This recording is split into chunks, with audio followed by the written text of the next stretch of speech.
Matagal na ako kayo dito. Tagal na. Ilan naman na napapatay nyo? Alin ba? Sa ibon.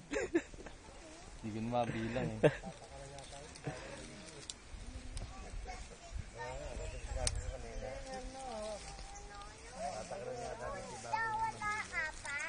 Naantay ko ngayon tutubi.